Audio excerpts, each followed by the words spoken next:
Welcome everyone to my channel. This is Spider Rider Extras. Today we're looking at the K&N Performance Filter. This is our high flow air filter. This is my first customization to my new car, my 2022 G70. That is a Genesis G70.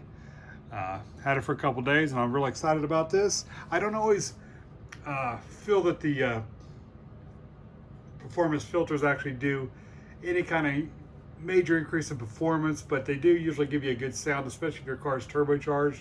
You also get like a little bit of an intake sound, so it does sound better, and maybe your butt dyno can feel the difference. But they also offer the cold air intake for the G70. It's similar to the Stinger actually, which is the G70 sister car. They run about $200 to $400 actually. They're really high, and these run about $45 a piece. And the reason why I got these is because if it really does make a big difference in power, then I just want the sound, so these are a lot cheaper. Now, as you can see, it's a K&N, and like I was just talking about, the increase in power, maybe not. K&N will say it does, as you see, increase horsepower, 50% more airflow, etc. These last pretty much lifetime. Mileage, they do need cleaned and oiled, but it's really easy to do. And as you can see, it's 75,000 miles between cleaning, so you might not even clean it in the time you have the actual car. Now this model number for this one is 5067 or 335067. Now in the G70, this will go into the left air box. Then you have 335068, this will go in the right air box. If you all will follow me to my garage, we'll go ahead and put them in and we'll see how it sounds, and if we actually do feel any difference when we give it the gas. Welcome to my garage. Okay, now we're going to put on the air filters, or put in the K&N air filters. Looking at my engine, it's a V6 twin turbo. The air boxes, as you see, lie under these strut towers, or those are under the struts, the stiffeners on each side.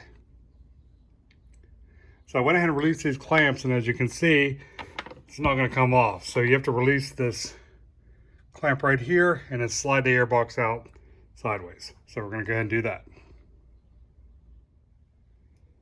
Right, the air box cover is off. I did have to release the top screw of this brace here. There's no other way to get the clearance to get the lid off, so we're going to take this out. And remember, this is the left side, so it takes a different size than the right. We'll save this for a spare. Now we have the left side.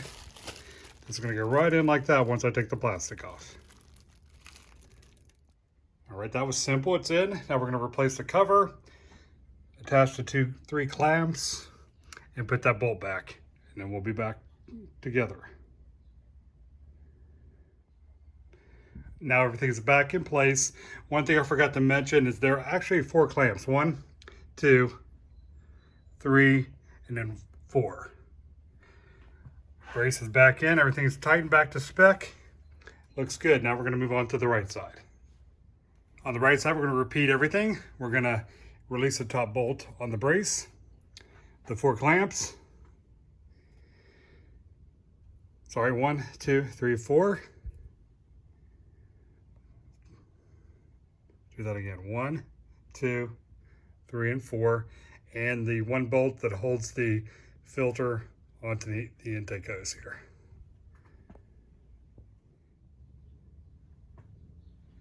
The other filter's in place, and I wanted to let you guys, remind you guys, I don't think I said it yet, but as you can tell, the filters are purple, like pink, compared to the white OEMs, and that's because these filters are oiled. And like I said, you only have to re-oil them if they're dirty, or every 75,000 miles. They're basically maintenance free. We're going to put the lid back on and take it for a ride and see if there's any difference in sound or any increase in, like I told you before, the butt dyno. All right, guys, I'll see you in a bit.